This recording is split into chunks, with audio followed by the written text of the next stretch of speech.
You are listening to Leaders and Legends, a podcast presented by Veteran Strategies, an Indiana-based public relations enterprise, and federally certified veteran-owned small business. I'm your host, Robert Bain, along with our producer, Chris Spangle. Our podcast is featured on the All Indiana Podcast Network in partnership with Wish TV. You may find Leaders and Legends at allindianapodcastnetwork.com. Thinking of starting a podcast or need to host a public meeting? Let Leaders and Legends LLC be your partner as you look for new ways to communicate your message. Please contact us at chris@leadersandlegends.net. As always, all our podcast interviews are dedicated to the legacy and generosity of P.E. McAllister.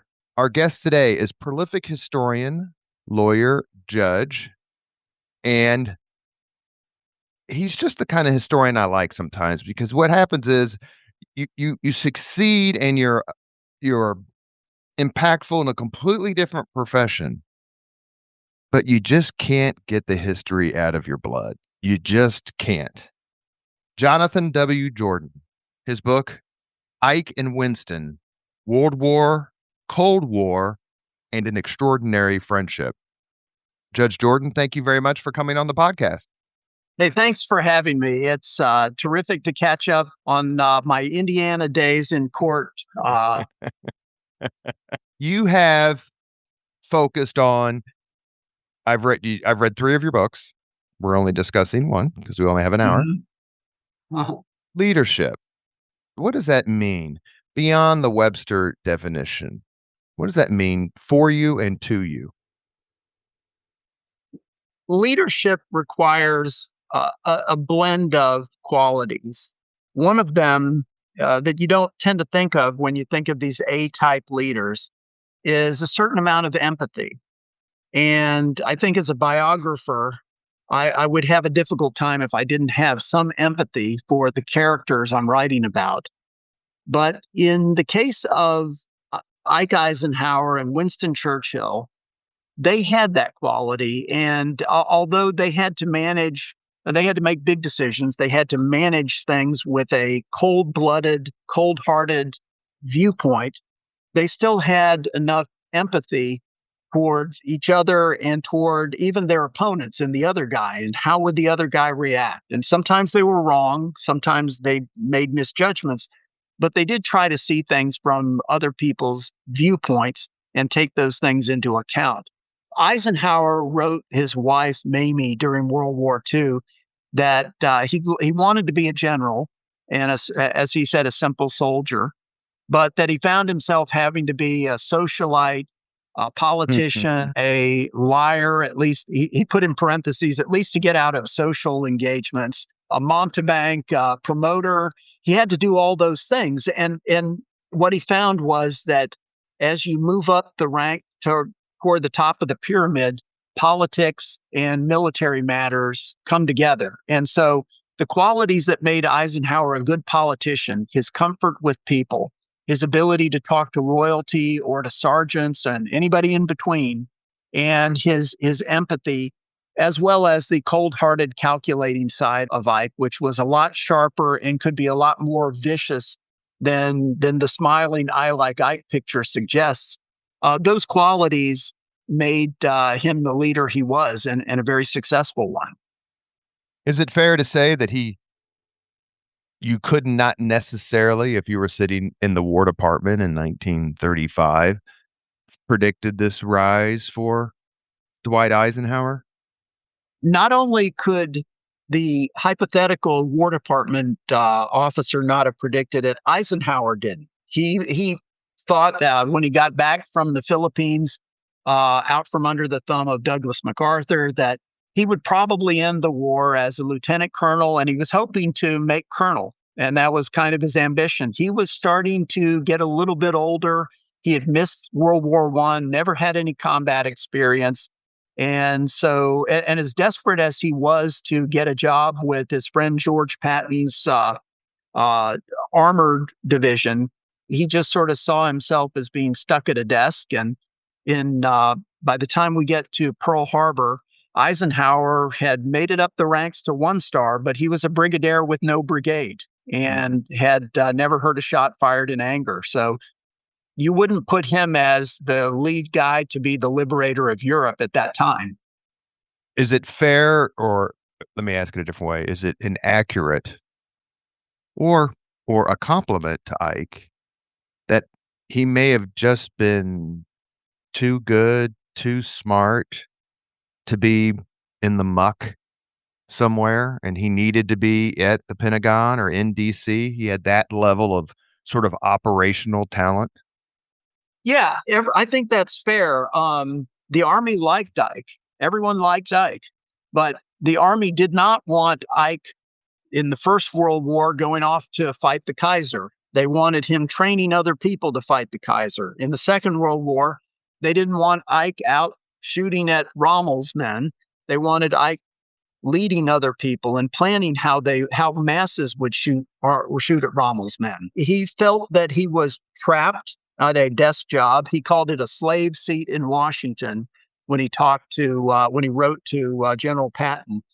But they both realized pretty quickly, both Patton and Eisenhower, that they were both suited to the jobs they got. And I think as World War II progressed, we can all be thankful that Eisenhower and his contemporaries ended up in the slots that they were best suited for. And of course, sometimes what you're good at and what you want to do are two different things. That lack of combat experience, especially as it related to the First World War, in every biography and podcast I've done that have included Ike, it just really bothered him. Like, I'm in the Army. I want to see combat. I want that on my shoulder. And, he's standing next to Patton with his Distinguished Service Cross and multiple Silver Stars. Let's move on just very quickly, because we could do 24 hours about the first 24 years of Churchill's life before we ever went on to anything else. Churchill, one of the great comeback stories, along with Nixon, I believe, of the 20th century. Churchill, very powerful. World War I ruins him to a certain degree, or so it's thought. And I always thought that it's very interesting that Churchill decides to get his therapy by serving in the frontline trenches in the Great War. What? We all know a lot. I mean, to go on, prattle on about Churchill is kind of a misuse of your time. So what made Churchill, after the Gallipoli campaign, he leaves the cabinet under Lloyd? No, that's before Lloyd George. I'll think of Asquith. Yeah. But he leaves the cabinet. Let's just leave it at that. Right, and then he volunteers for combat again. He had served in combat earlier in his life. What is it about Winston Churchill that makes him go, you know what? I'm not going to go away, slink away, or I'm just going to go to the front lines, which he clearly could have avoided if he had so chosen. Well, remember, he was hardwired for war. He had started off his career as a cavalryman. So he'd first come under fire in India's northwest frontier. He had he'd fought at the Battle of Omdurman in 1898, famously shooting at dervishes with his broom-handle Mauser pistol. He had a military mindset, and that was his initial route to stardom. In the Boer War, as a war correspondent, he became an international celebrity by the time he set foot in Parliament. And he was famous long before anybody had heard of Adolf Hitler or Benito Mussolini or Joseph Stalin. So it would make sense from his standpoint that if I'm having trouble with my second album is not getting good critical reviews, I'm going to go back to the blues I started with and do a reprise of that. He also had an amazing imagination, and I think that's part of what made him such a good leader as we get further on. Not just during his wilderness years before World War II, but in his wilderness years after World War II, he had the ability to think of how would great trends, this arc of history, play out, and so. He was essentially biding his time during World War I, looking for a way to get back into the game. Kind of came back in, but it was his vision of what the world would look like if the Nazis took over Germany? What would the world look like if Bolshevism expanded into Western Europe? And then eventually, what would the world look like in an age of thermonuclear weapons? And he was able to evolve. He could change his mind when he needed to, and he changed it dramatically in his view of Moscow in the 1950s, 1930s. I think he always came back to issues of war as his thing, and eventually that would manifest itself with him becoming not only the British Prime Minister during World War II, but also head of the Ministry of Defense. You are listening to the Leaders and Legends podcast. We've just started our discussion with author Jonathan W. Jordan. His book is Ike and Winston, World War, Cold War, and an Extraordinary Friendship. Why did you give Ike top billing? And because Eisenhower was the guy who came out on top. He started these two men had a very interesting story arc. In 1941, Christmas Eve, 1941, when they first met, Eisenhower was the lowly brigadier literally holding maps for Churchill to look at and think about how he could poach U.S. reinforcements to the Philippines and send them to Singapore. The British Empire, led by Churchill, was leading the strategic discussion. America was punch drunk from Pearl Harbor. And so they began with Ike as the junior man and America as the junior partner. But over their 13-year time in power and public service together, Eisenhower became president and America supplanted the British Empire as the leader of the free world. And so I think it really was just a matter of how they ended up and how they kept their friendship despite these changes, despite the fact that you've got the lower guy on the totem pole being promoted above his boss, and they kept that friendship. I think that's why I gets first billing here. I've also had a soft spot in my heart for Ike because he's kind of a plain what you see is what you get guy, and he'll tell you the way it is. Churchill would do the same. But I think I'd put it like this. I grew up watching cartoons and loved to watch Bugs Bunny. And you think of Bugs Bunny and Mickey Mouse. Bugs, we can all think of what he sounds like. He's got that cigar or that carrot that he chomps on like a cigar. He's a wisecracker. He's quotable. He's got a catchphrase, "What's up, Doc?" And then you think of Mickey Mouse, and Mickey doesn't have any real personality to speak of. He just smiles and he's pleasant and he waves to the kids. But in the end, Mickey owns Disney, and Bugs is a smaller guy. And that's sort of I sort of see the two of them kind of like that. There's the quotable Churchill, but the powerful Ike. You mentioned they first met when Churchill came over to the United States after Pearl Harbor for a series of meetings with President Roosevelt. How soon after that meeting concluded did Ike start to, I hate to say take off, but start to become the leader, to become the commander that we associate him with as in World War II? I think it's November 42 is when they land in North Africa. So you have basically 11 months or so. They do. We invade North Africa November 1942, and Eisenhower very quickly gets out of his depth at that time. His star is on the rise naturally because he's the supreme commander in the Mediterranean, but he gets into trouble very quickly. 5 days into the invasion on November 13th, 1942, he makes a deal with the number two man in the Vichy government, the collaborationist, the fascist, pro-German French government, who let that number two man, an admiral named Jean-Francois Darlan, become general governor of French North Africa, as long as he would persuade the French army and French navy to lay down their arms, stop fighting the invading British and Americans, and let the Allies turn east and move against Rommel's men in Tunisia. And that created a huge political firestorm because you had journalists in London and then eventually in America who were screaming about how we're supposed to be fighting fascism, not supporting it. And we're making a deal with an anti-Semite, a French fascist. Why are we doing that? Well, there were good military reasons for that, obviously, and Churchill stepped in and made some conciliatory remarks to Parliament in Eisenhower's defense, explained that even if we might not do this in peacetime as an expedient of battle, we had to. And Churchill made that same pitch to President Roosevelt, who was beginning to deal with some backlash at home.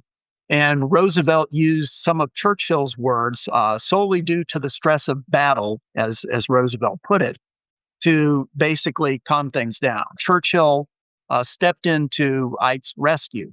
Then shortly after that, at the end of November, the Allies began to bog down. They had overstretched supply lines in their fight for Tunisia. There was stiffening German-Italian resistance at the Dorsal Mountains there in Tunisia.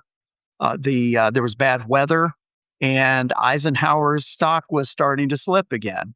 And Churchill, while he had some private doubts whether Eisenhower was up to the task of leading a large coalition force, he did not jump in and say anything negative about Eisenhower. Then we go along to the Casablanca Conference in January 1943. Eisenhower, suffering from a cold, shows up. He's got to give a report to the Combined Chiefs of Staff on North Africa. He didn't make a very good impression. The Allies were still stalled there. Still, Churchill stood by him. And then a few days later, mid-February, 1943, the Americans get their teeth kicked in at Kasserine Pass and Sidi Bouzid by a surprise attack from the Germans and the Italians.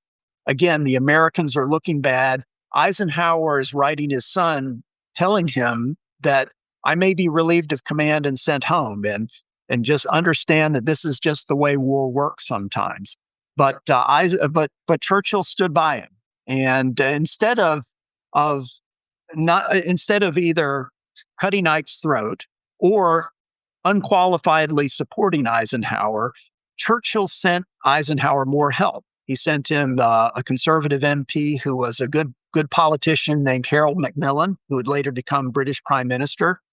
Speaking of bravery in war, forgive me. Speaking of bravery in World War One, Macmillan, man, multiple gunshot. I mean, he was seriously wounded. So my thought was, I'm sorry to interrupt, but I was going to say, besides a good politician, he'd sent someone who understood combat front line in Macmillan, had been there. He did. In fact, later on that year, 1943, there's a famous photo of Churchill sitting at Eisenhower's villa in Algiers, and they're surrounded by Foreign Minister Anthony Eden, the Chief of the Imperial General Staff, Alan Brooke, the other members of the British Imperial Staff, the heads of the Navy and Air Force, Harold Alexander, the military head who was sent in to help Eisenhower on the military side, as well as Bernard Montgomery, George Marshall sitting with them. But in that photograph, every British person in the picture, including the foreign minister, Anthony Eden, had far more combat experience than Eisenhower had. Mm-hmm. So the British had a lot there, and Churchill was not content either to just to sit there and let Ike kind of flounder. He actively supported him and gave him some expertise. And of course, he was looking at it as this is expertise that would be always advocating the British viewpoint. Is it fair to say that Eisenhower never forgot that? He understood that Churchill was a patron. And Eisenhower had several patrons and mentors over time. Patton was, of course, one. George Marshall famously one. But without Winston Churchill, there is no Dwight Eisenhower. There's Ike, the two-star general who works in the War Department, but there's no Ike as Supreme Commander or Liberator of Europe or President Eisenhower. Churchill was there with Ike's back at critical times in Eisenhower's career. And Eisenhower was grateful to Churchill for many things and wrote a number of letters to Churchill expressing his thanks for his unqualified support, even though privately, Churchill's support was not always unqualified, and Churchill had some doubts from time to time, and those And doubts would deepen as the Americans and the British diverged in their strategic thinking. I did a podcast with, and I just looked it up real quick because I want to make sure I got the title right. Author was James Conroy. It's a couple years ago. The Mm-hmm. Devils Will Get No Rest. It's about the Right. Casablanca conference. It's a fabulous book. He was a terrific guest. When you say that Ike's prestige or his image was fascinating, I don't know how many books I've read on this subject. I couldn't even tell you, which kind of tells you how boring I am. Maybe 36 on command relations in World War II because I find it fascinating. Because you don't really have that in World War I per se, like you do, in World War Mm-hmm. II. Buttressing of Eisenhower was certainly done as much against his own generals and air marshals and field marshals against anyone else. The comments of the British towards the American sort of strategic mind and various other things, military mind, are vicious. How did Churchill keep his own top command staff in line as it relates to supporting Eisenhower? Well, when it helps when you're the first minister of His Majesty's government and the head of the Minister of Defense. Churchill was that powerful personality whom oftentimes other generals couldn't make much headway. Alan Brooke was able to stand up against Churchill, often lost, sometimes won the argument, and of course, a lot of the comments of Brooke, as well as Charles Porter, the head of the Royal Air Force, and others were in diaries where they blew off steam. But they had a lot of differences. But the last thing that Churchill told his cabinet before he retired in April 1955 was never be separated from the Americans. And there's a diary entry from Alan Brooke in a dispute over whether to invade southern France in the summer of 1944. And Brooke says, "We think the Americans are being damned fools, but rather than split with them, we will be damned fools too, and we'll play our role as damned fools damned well." And I think Churchill was able to persuade his military leaders that we had to stick with the Americans. And sometimes the Americans are going to do things we don't like. Churchill famously said the only thing worse than fighting a war with allies is fighting a war without them. And through his entire career, up through his retirement and even beyond, he stuck to that theme, and he could pick the big themes and hammer them home and keep his side in line. Wasn't easy, of course, and of course Churchill had his own thoughts about places like the Aegean or a lot of diversions. Did Eisenhower ever worry that he was becoming more politician than soldier?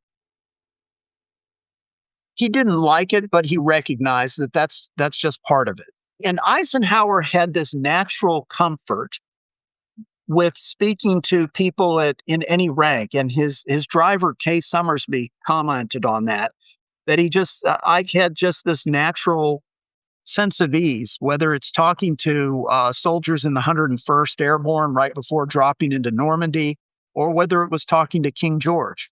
He could get along with pretty much anyone. And I think he realized not just during World War II, but many, many years before, when he had worked at the War Department in Washington in the early 1930s under the Hoover administration, he'd had enough exposure to politicians in our nation's capital that he knew that once you get up to the top of the pyramid, it's almost all political. And we accept that now. The heads of our chiefs of staff all know how political their position is, but Eisenhower, he accepted it, and he would grouse that people never thought of him as a military leader. They thought of him as a fine chap and a chairman of the board and conciliator, but that was how it worked. Do you think that he ever obliquely took out this frustration on a certain General Patton or maybe other generals who are making He headlines all over the world because of these incredible feats of combat leadership. And, Eisenhower, whose, achievements aren't to be diminished still. he groused about it. He has he has one letter where he said, "All I'm looked at as people are saying I'm a nice chap and a chief conciliator, but they don't realize that I've taken risks too that were almost crazy." Eisenhower, for instance, well, whenever he gave a go order, there was a certain amount of risk. North Africa, the Atlantic tides on the Casablanca coast that Patton would be invading were a tremendous risk. There was a gale that hit the Atlantic just before the invasion of Sicily. Eisenhower was in the middle of negotiating surrender of Italy and lost control of a bomber group that he felt he needed right before the invasion of mainland Italy. And then, of course, the famous Go Order that I think is a movie that's coming out this month. About Um, Stag, the weatherman. Yeah. yeah, about exactly. So he took a number of risks. He tried certain things like going in, like using air power to obliterate the enemy at the island of Pantelleria in the Mediterranean. And he felt that he had taken his fair share of risks, but he never got credit for it because guys like Patton were very colorful and they were battle commanders. You're listening to the Leaders and Legends podcast. Our guest, Jonathan Jordan, discussing his book, Ike and Winston, World War, Cold War, and an Extraordinary Friendship. This book may be purchased at all your favorite bookstores. Is there a particular Hoosier leader and or legend you admire most, Judge?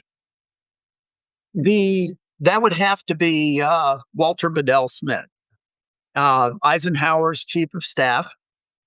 He started out in the Indiana National Guard and worked his way up through the ranks as a Mustang from private to general. Eisenhower wrote in his memoirs, his first memoirs, Crusade in Europe, that I'll never be able to repay the debt I owe Beadle Smith, Walter Bedell Smith, sometimes called Beadle. He said, I'll never be able to repay the debt I owe him. And Eisenhower wrote in a letter during the war, I wish I had 10 more like Beadle, because then I would just go fishing and write back letters about how great I'm doing winning the war. Walter Bedell Smith was Eisenhower's true whipcracker, henchman, hatchet man, negotiator, diplomat. He could do it all. And he was one of the real men behind Eisenhower's success. And unfortunately for Smith, Eisenhower, while he had a debt of, he owed a debt to Beadle. I think it was Michel Paradis who wrote, Eisenhower never seemed to feel he had to repay that debt. And late in life, Smith, who had been sort of sidelined or felt he had been sidelined during the Eisenhower administration, was literally crying in his drinks to Richard Nixon, telling him that he had always been Eisenhower's Pratt boy, he called it, and felt like he didn't get the appreciation he deserved. And there's one tremendously long but very good biography called Beadle by Dan Crosswell that goes through his life. But that's who I would probably put at the top of the list. We don't want to dwell, but you mentioned the name, so if you want to take 30 seconds, Kay Summersby. She comes up in every Eisenhower biography. I just did a podcast where she came up again. It was about a couple of months ago. The assumptions are all over the map. It depends on which book you read and which TV movie you decide to watch. Does she have an important place in Supreme Allied Command history just by virtue of the fact that she was his driver and forget everything else? Driver, if you forgot everything else, perhaps not, but you can't really forget everything else. Everett Hughes, one of Eisenhower's head staffers had kept a diary, and it's in the Library of Congress now. It's a little kind of scribbly diary. But one thing he wrote was when he was talking about the different rumors between Eisenhower and Kay, he said, perhaps Kay will help Ike win the war. And that was the one salient point. Whatever the nature of their relationship, Eisenhower was under an enormous amount of stress, and he needed a way to just kind of get his mind off that stress. One way he had was hanging out with his dog, little Scotty Terrier named Telek. I think the company that Hay gave him, because it was so different from everybody else's, just as bridge partner, as friend.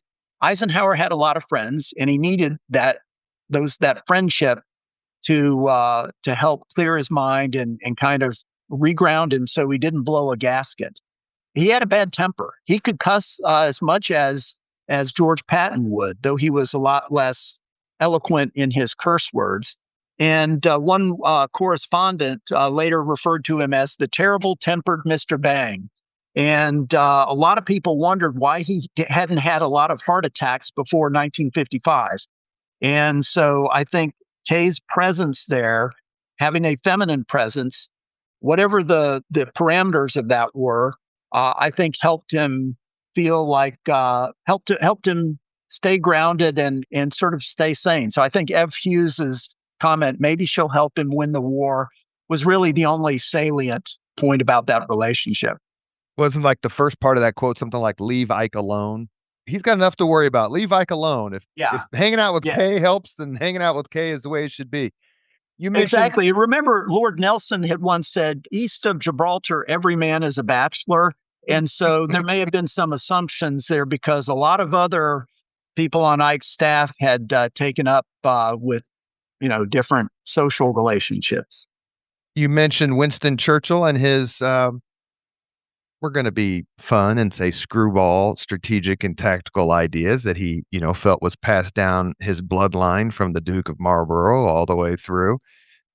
How did Eisenhower and Churchill work it out when Churchill wanted to do something that Eisenhower just thought was mad? There were two parts. Forgive me if I stopped too soon. Forgive me. And how did Churchill handle this 4-star general, probably at the time, because I didn't get his 5th star till December of 44. How did Churchill handle being told no by an American 4-star? Eisenhower later said, we were great friends, even though we had more arguments. He said, I had more arguments with Churchill than probably anyone else in World War II. But that's because I was of a nationality such that he couldn't fire me no matter what he wanted to do. And there were a couple of things that Eisenhower had. His biggest gun in his biggest armor breastplate in his shield against Churchill's very powerful oratory and his arsenal of persuasion was the American chiefs of staff. They respected Eisenhower's military judgment, and so on military matters, whether it was going into the Mediterranean. The Eastern Mediterranean and the Aegean, whether it was invading southern France or not, whether it was bombing French railways in March and April 1944, the Americans tended to support Eisenhower. In fact, as we get into the spring of 44 onward, they almost always supported Ike. And that was particularly important because from the middle of 44 through the spring of 45, Franklin Roosevelt, who was Churchill's great connection. Remember, Churchill had persuaded Roosevelt to get the Allies into North Africa rather than France. Churchill knew that FDR was dying, or at least he was getting sick, and nobody knew exactly when he would die, of course, but he was becoming weaker. And as he became weak, the Joint Chiefs were stronger, and therefore their backing of Eisenhower's was more significant.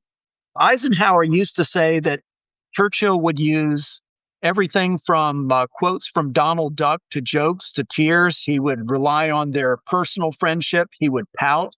Eisenhower later said, God, he could pathos. And I never knew that pathos was a verb, but Eisenhower knew that if you could survive Churchill's rhetorical arsenal, he could say no on military matters, and he could have his way. And that happened with the bombing of the French railways prior to the invasion. It happened with the invasion of southern France, the so-called Operation Anvil. It happened with decisions over places like Berlin and the stop lines in Central Europe. In the end, Eisenhower said, "I was the boss," and yeah, Churchill wasn't. I think it was Eisenhower's son John later said Churchill wasn't used to being spoken to like that by a mere general, but Eisenhower got the final say on military matters. And Eisenhower could also say to Churchill, if you believe political matters, political needs dictate overriding my military judgment, it is your duty to go to President Roosevelt and lay the case out. And if the the combined chiefs of staff, Eisenhower's boss, want to change my orders, then they need to change my orders. But as long as they are that I'm to go into Europe and undertake the destruction of Germany's ability to resist, this is my decision. You mentioned the Joint Chiefs of Staff, and before I ask this question, the part of your book about bombing the railways in France as connected to D-Day, the D-Day landings, is my favorite part of your book. And that's because I hadn't really read anything like that in detail about the importance of it and what it's going to mean. I just did a podcast last week. I think it was posted. No, it gets posted in late April. I'm not sure when this will hit, but late April. And it's a book about the relationship between Churchill and de Gaulle. Oh, right. Last Titans. Yeah. It's fabulous book. Mhm. Author's terrific, wonderful podcast guest. But anyway, just very quickly, I enjoyed that part of your book very much. You mentioned the Joint Chiefs of Staff. There was one in particular who probably has my favorite quote of the war, and that's George Marshall. He, in particular, not only was critical to Eisenhower's career, indispensable to Roosevelt, admired by Churchill. And Churchill has, my favorite quote is when Marshall tells Churchill, when Churchill's trying to get them to do something, I think, in the Mediterranean. Oh, And Marshall, right. In the Aegean, yeah. yeah, and Marshall's, you can finish the story if you like. Go ahead. Oh, Churchill wanted to do something after the invasion of Sicily and Italy. He did not want to sit around with nothing going on until early 1944. And he said he wanted to go into the Aegean, which the Americans thought was a road to nowhere. He said, and at a conference in Cairo, he told Marshall, muskets must flame, and got into Marshall's face. And Marshall just growled back, far be it from me to dictate, but not one American is going to die on that goddamn beach. And Churchill looked shocked. It's awesome. But that was Marshall. He had a very clear. He's probably my favorite American general of all time because he just had a very clear sense of what the Allies needed to do, and it was unalloyed with personal ambition more than anyone else. I asked George Will, who was a guest on the podcast, George F. Will. Love him. What is his Mount Rushmore of the most impactful Americans who were never president? First name out of his mouth, George Marshall. First name. And the reason I bring up George Marshall is because Churchill's quote about Marshall and the war is so fascinating.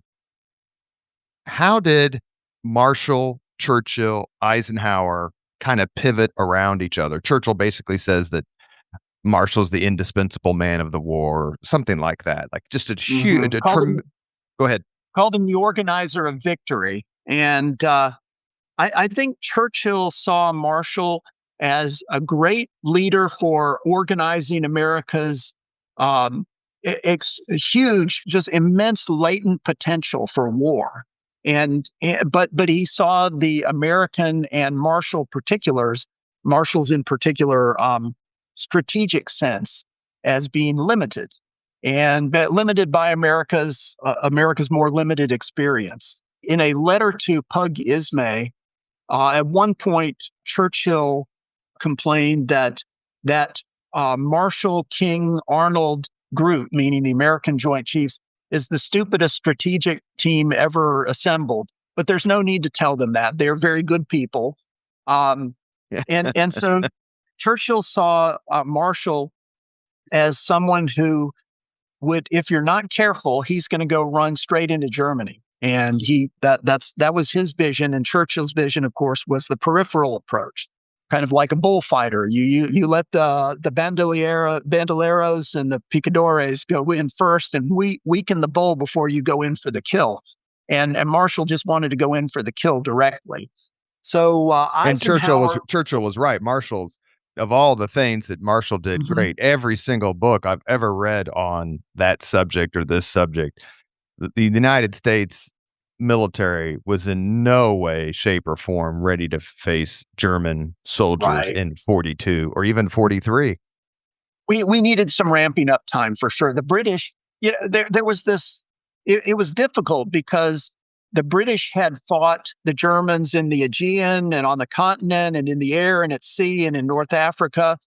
And they thought, well, we've got the expertise. We know a lot more than these big talking Americans know. And the Americans, Greener, of course, came over and said, well, you British have been beaten by the Germans on the continent, in the Aegean, North Africa. So we're going to come in and win it for you. And both sides had some a learning curve. When was the last? And when I read books like this, obviously including yours, Judge, my graduate degree is in medieval history, 14th century England. And that's about, I can't think of the last time prior to World War II where Great Britain or England, depending on the year, was a junior partner in any endeavor as massive as war.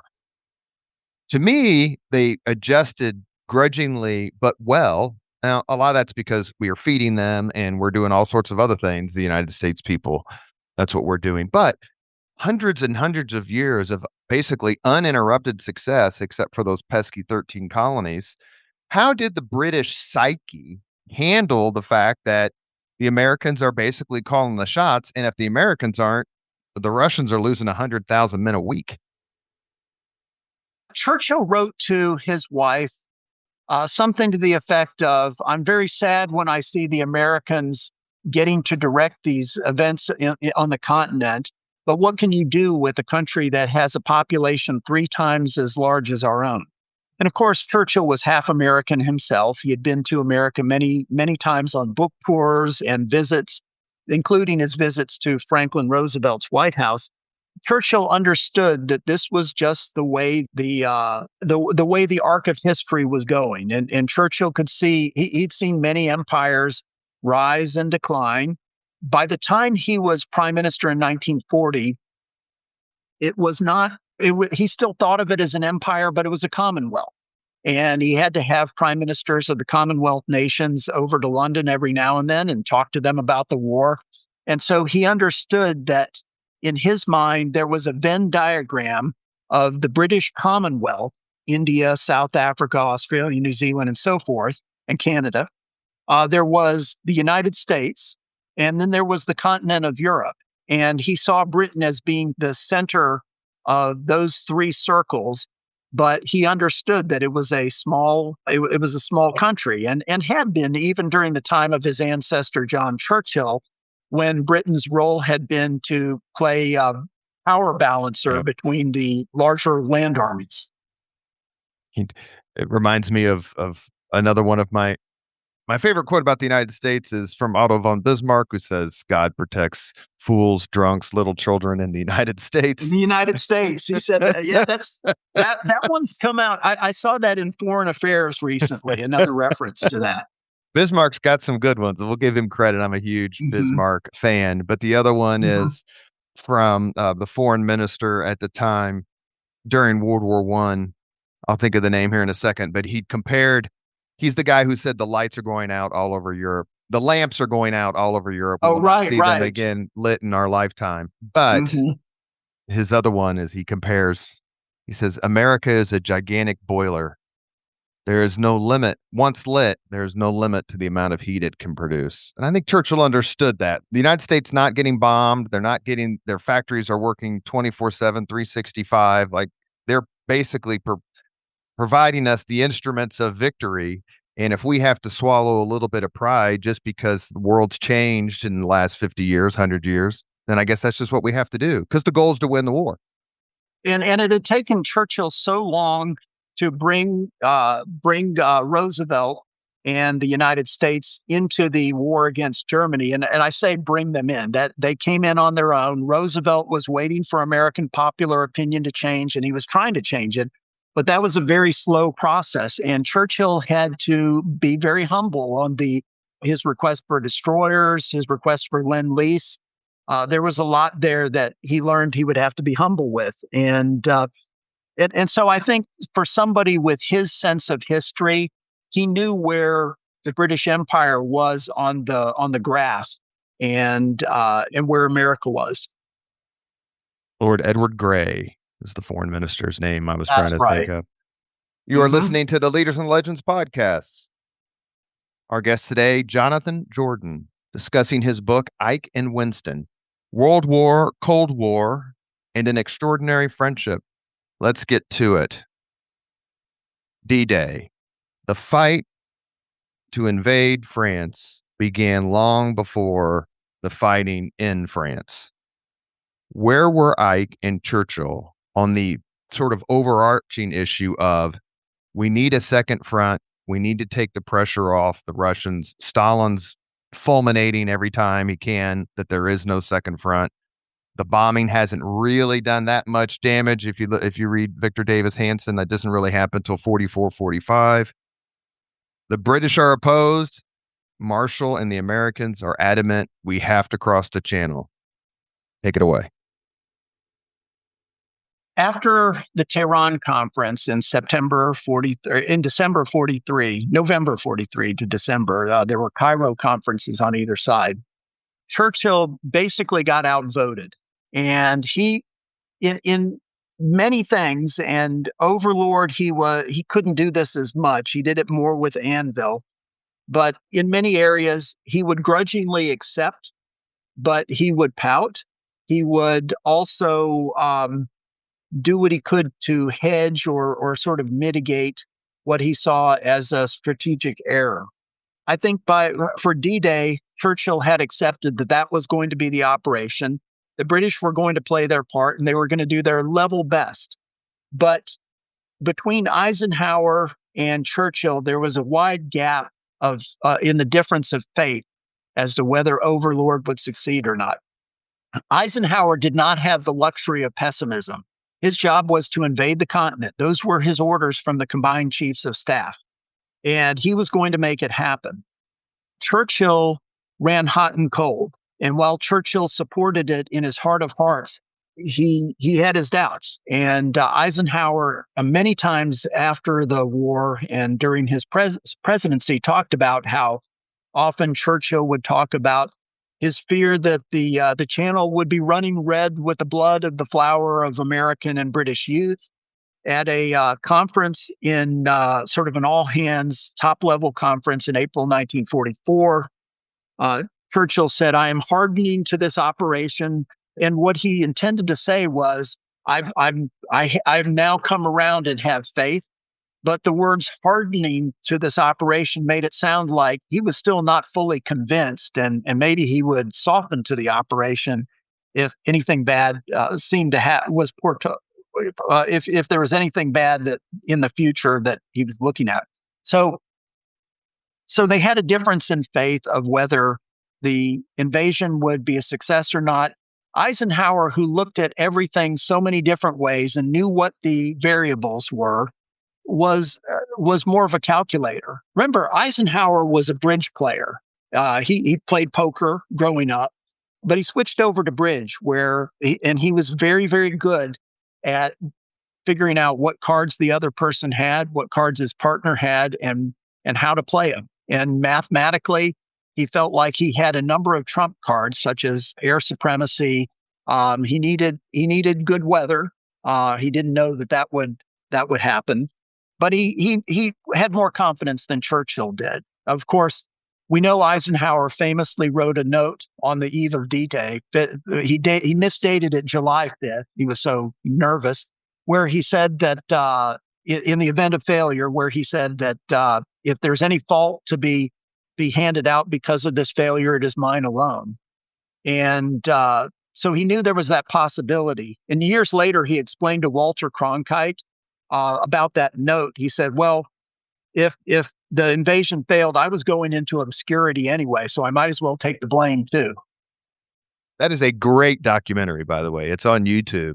It's where Eisenhower and Cronkite go back to the beach at Normandy. Normandy Beach, yeah. And please, if you like World War II or Eisenhower or anything related, watch that. It is superb. The invasion is a success, but the invasion doesn't stop the fighting among the Brits and the Americans. There's lots more fighting to come.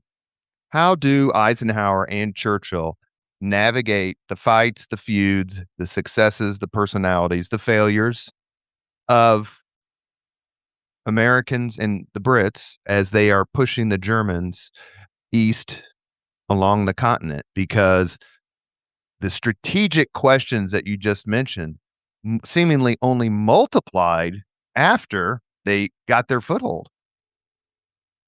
They do. And from July really, of 1944 up through virtually the end of the war, basically the end of April, Hitler's death in 1945, we see a string of disagreements between Eisenhower and Churchill that are not personal disagreements. They are just strategy-driven disagreements, honest differences of viewpoint. The first was over whether the Allies should invade southern France.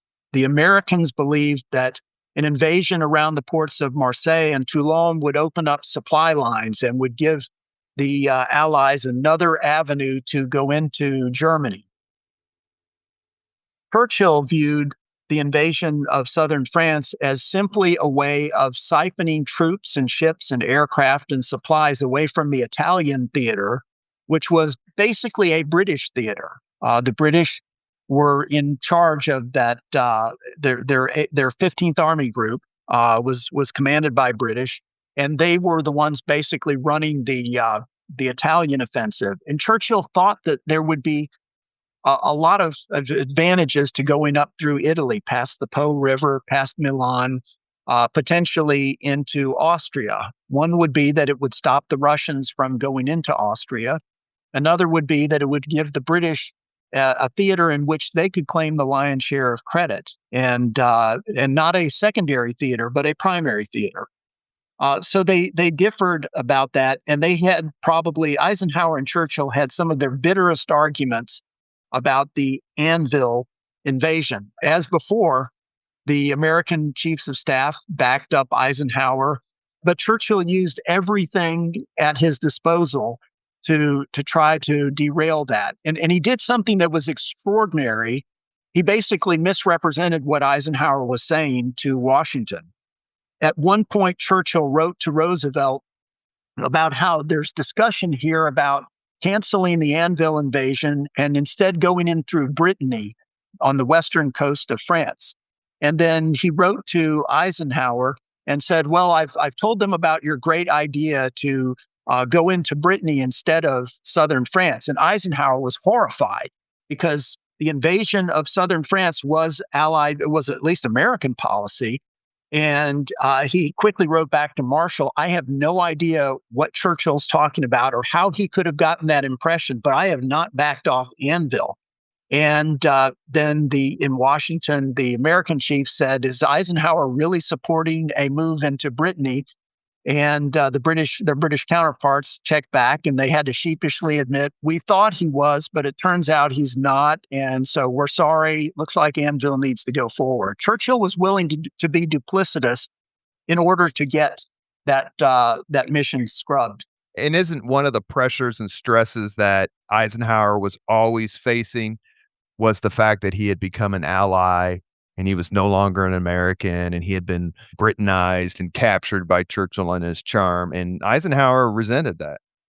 He did.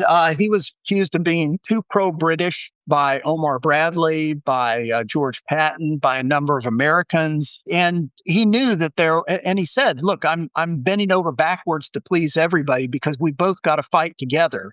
And Eisenhower had more pull with people like Patton because he could fire Patton, he could chew him out. They were old friends, so he could talk to him more frankly than he could a lot of the British leaders like Bernard Montgomery. And Eisenhower was much more forbearing with Montgomery and diplomatic with his British counterparts. But Eisenhower had a tough time. He was put in the middle, and a number of times his naval aide, Harry Butcher, who kept a diary through the war, said Ike is stuck in the middle, and he's trying to represent the American side as well as the Allied side, and that's tough. Did Churchill have a higher opinion of his own prediction of what's going to happen among the Allies after World War II, after Germany is defeated? In other words, we've got to get Berlin, we've got to get Vienna, we have to get all these capitals of the old Europe because the Soviets aren't going anywhere, and that's the next challenge. And Eisenhower was like, I'm just trying to whip the Germans. That's exactly their position. There were a number of times where Churchill felt Eisenhower was thinking too much like a soldier and not thinking enough about the political repercussions. And Eisenhower's response to that was always, my job is to win the war. And if you think that politics needs to intervene here, give me the orders. Somebody's got to give me orders through the combined chiefs of staff, and I'll change my views. But Eisenhower felt that when Churchill pushed for, say, the Allies to take Berlin, he consulted with his friend Omar Bradley, asked him, how many troops are we going to lose taking Berlin? Bradley said, perhaps 100,000 casualties. And Eisenhower felt that was too stiff a price to pay for what he viewed as a prestige target. Churchill wanted Berlin in the Allied hands to show the Soviets that we were doing a lot of heavy lifting in the war too, and that the Soviets should not be too bullish at the peace table. But Eisenhower viewed his job as to destroy the German army. And the Heer was not polishing their medals under the Brandenburg Gate. They were in central Germany, and that's where Eisenhower wanted to send the bulk of the Allied forces. And maybe proximate to the initial argument, Churchill was right, but Eisenhower proved to be right considering it took no casualties. They did. In 1989 or whenever, the Germany unified. Yeah, the wall came down eventually. But, from Churchill's standpoint, Prague, Czechoslovakia, Patton's troops were there. Churchill wanted us to go in and take it. Prague ended up when the war ended in German control, essentially. It was between the lines. The Germans or the Red Army had occupied Vienna by that point, but we didn't push as far into Western Austria as we might have. Churchill was looking, even then, Churchill was toying with the idea, this phrase of an iron curtain.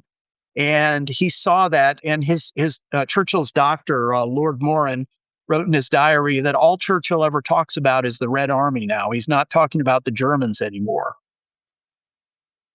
We have a few more minutes with Jonathan Jordan, author of Ike and Winston, World War, Cold War, and an Extraordinary Friendship. We have spent the bulk of our time discussing World War II, of course, but the Cold War. They led their respective countries in the 1950s for a spell. How did they get along when Churchill was prime minister and Eisenhower was president? They saw eye to eye on Europe, and they both understood the Soviet threat. Eisenhower had been the first NATO supreme commander. He was a genuine Atlanticist.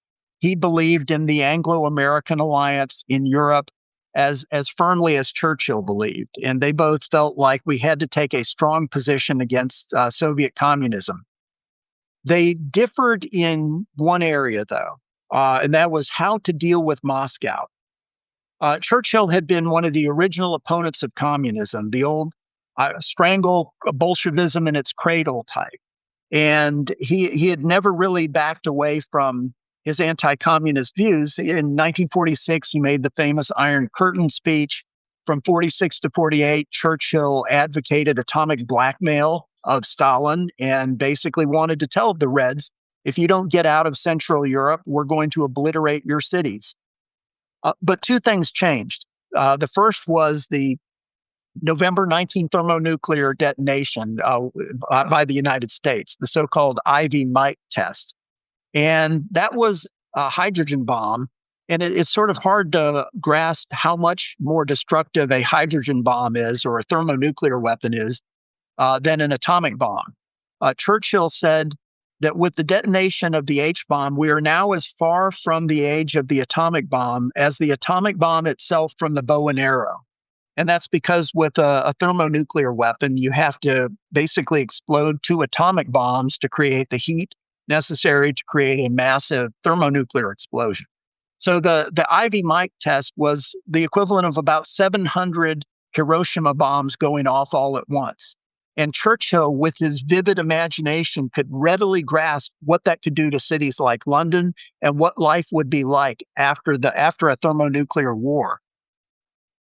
So that was the first thing. The second thing that made Churchill change his view on how to deal with the Soviets was the death of Stalin in March 1953. And Churchill went from being a hardcore anti-communist, let's threaten to obliterate their cities, to a person who spent 2 years of his premiership, the last 2 years, pleading with Eisenhower to have a summit meeting with the Soviet leaders. Churchill coined the term summit meeting, and he became kind of the peace leader, and that he wanted that to be his legacy. Whereas Eisenhower, who was the all-allied guy, the guy who had written to Stalin, even stood next to Stalin at a reviewing stand over Lenin's tomb in a goodwill tour right after World War II, had gone through the America of the 1950s, the McCarthy years, to being an inveterate foe of communism, who was not only not afraid of the destruction of a thermonuclear weapon, but felt like being willing to murder hundreds of millions of people in an afternoon was the only way we could probably avoid a nuclear war. And so they very much reversed their positions on communism and how to deal with the Soviets. As a result, they fought over other places like Korea, Vietnam, the Middle East, and so on.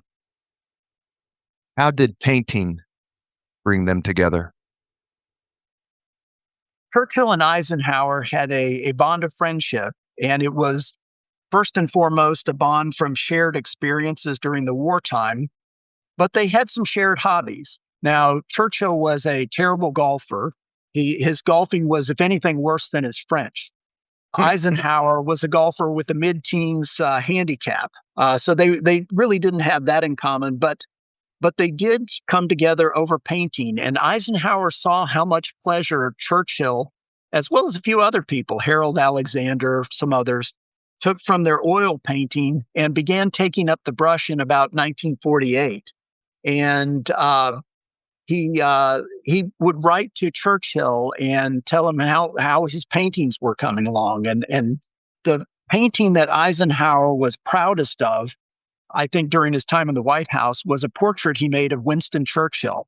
And they bonded over painting, so much so that after late in Eisenhower's presidency in 1958, after a big split between America and Britain over the Suez Crisis, Eisenhower was looking for ways to patch up relations between America and Britain.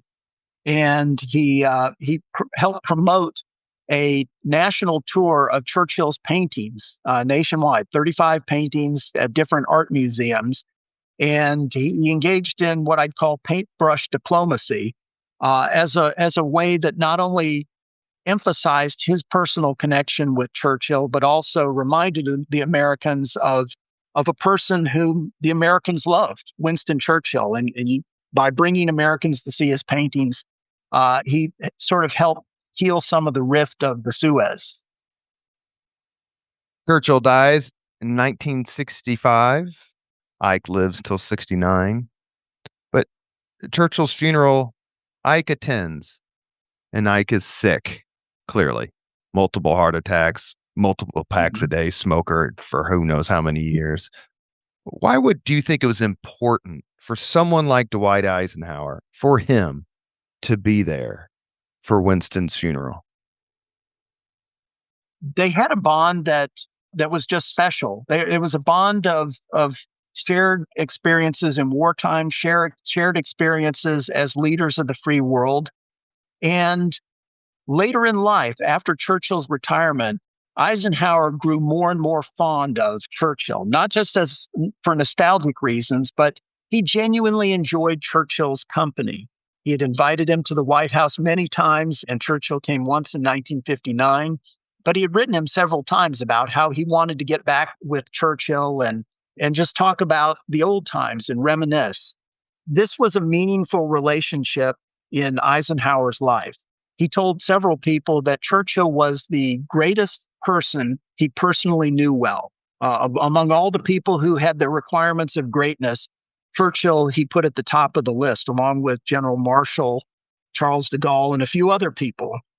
Eisenhower was not part of the formal American delegation. This was under the Johnson administration, so there were others who were invited, but the Churchill family invited Ike, and Eisenhower gave a eulogy to Churchill right after the funeral to the BBC, and really just basically said, I had a special relationship with him, and he was a great man in my eyes. And I think to Eisenhower, that was one of those greats who had passed, but he knew at the time Churchill was an eminent figure in Western life. We've reached the point on the Leaders and Legends podcast where we ask the same 5 questions of all of our guests. Judge Jordan, he's a devoted listener, I believe, so he knows the questions are coming. By the way, have you read Churchill's Citadel, that book?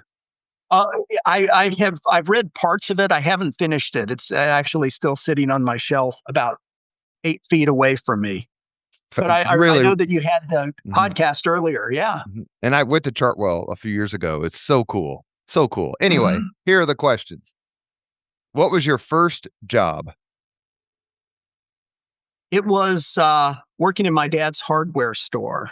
He had after he got out of the military, he started a building supply store. What was your first concert? It was Styx 1982, Kilroy, I think 82. Kilroy Was Here. I love it. I know. It's, some of these age well better than others. It wasn't my all-time favorite, but, first time with the ticket.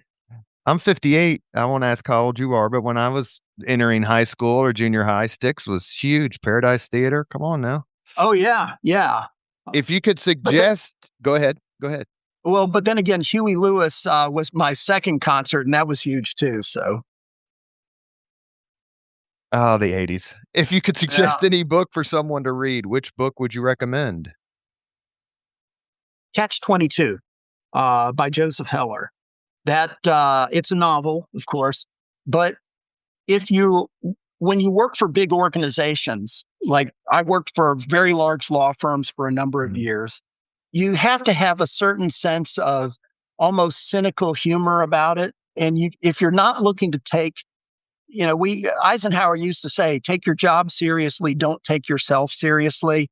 But I come back time and again to Catch-22 as, don't get so focused on, don't be too as cynical as Joseph Heller, but try to see some humor in things and in the absurdities that we see in big organizations.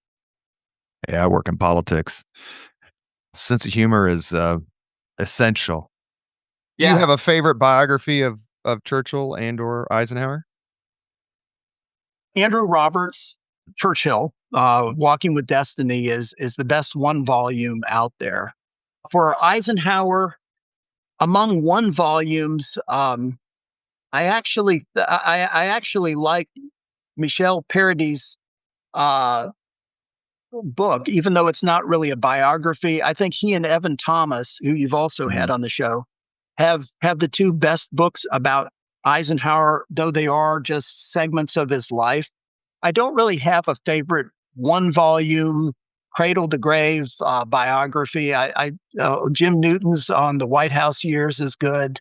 Of course, Stephen Ambrose, Supreme Commander, is a good one.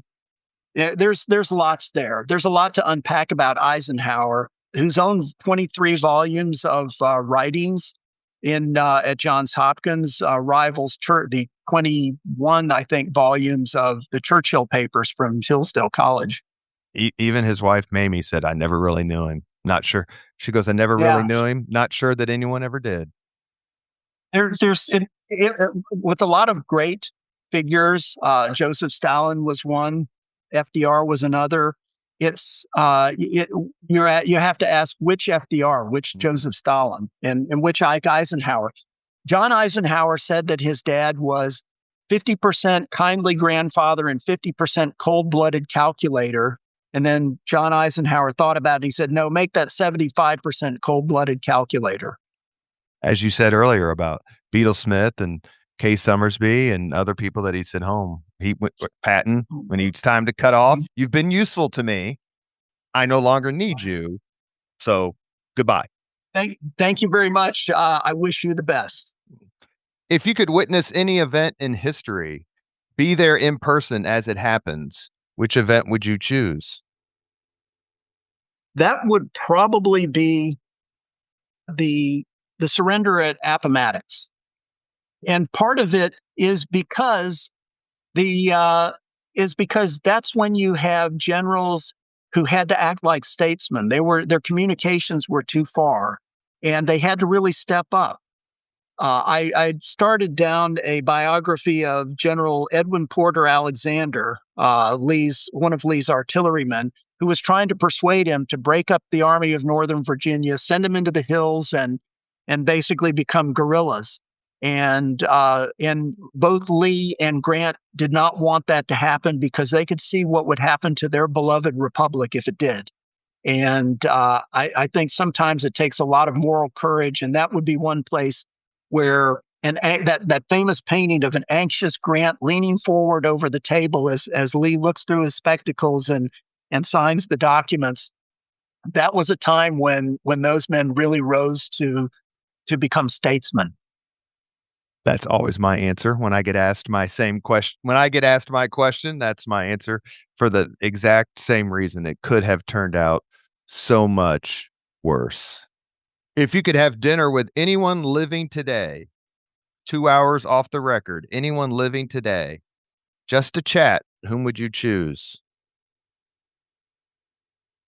This would be probably, go back and forth on this one, but probably Colin Powell. Living today. Living today. Living or dead. Probably, it would probably be George W. Bush. And he was somebody who had a lot of he had a lot of decisions he had to make on his after 9/11, and he did it with a certain amount of humanity, and that humanity comes out you see that humanity in his relationships with Bill Clinton and with Michelle Obama. He just seemed to be a leader who never lost his warmth, even though he had to make a lot of very difficult decisions. And of course, he gets, the public image of someone is not necessarily the same as who they are on the inside and who they are to their close associates. But he, like his father, always struck me as someone who had that people sense. I call them the handwritten thank you note writers. Mm-hmm. And I'm not saying that because I've got right next to me my commission as an admiral in the Navy of the Republic of Texas, signed by Governor George Bush. But just because I think he was someone who had to deal with pressures, but not become a one-sided kind of caricature of American power. And he is a first-rate, first-class history nerd. He is, and a decent painter, like Eisenhower, an amateur painter. You have been listening to Leaders and Legends, a podcast presented by Veteran Strategies. We are an Indiana-based public relations enterprise. federally certified, veteran-owned small business, and we are registered with the state of Indiana and the city of Indianapolis and the Texas Navy. I am your host, Robert Vane. Our guest, Jonathan Jordan. His book, Ike and Winston, World War, Cold War, and an Extraordinary Friendship. One of the best books I've ever read. I love personality, not studies, but how people get along, people who under pressure. The whole world is watching. Churchill was born in a palace. Eisenhower, I think, was born in Denison, Texas. So much alike, so much be said that they're different. And Judge, you bring it together. I really enjoyed this book. As a matter of fact, I think this may be the fastest reply I ever did to an email from a publicist at a publishing house since I started this podcast 7 years ago. Thank you so much for writing it, and thank you for coming on the Leaders and Legends podcast. Mr. Vane, thank you for having me on. This has been a genuine delight. As always, all our podcast interviews are dedicated to the legacy and generosity of P.E. McAllister. Thank you very much for listening to Leaders and Legends, brought to you by Veteran Strategies Incorporated. If you want to contact us about this program or our menu of public relations services, please send us an email at robert@veteranstrategies.com. That's robert@veteranstrategies.com.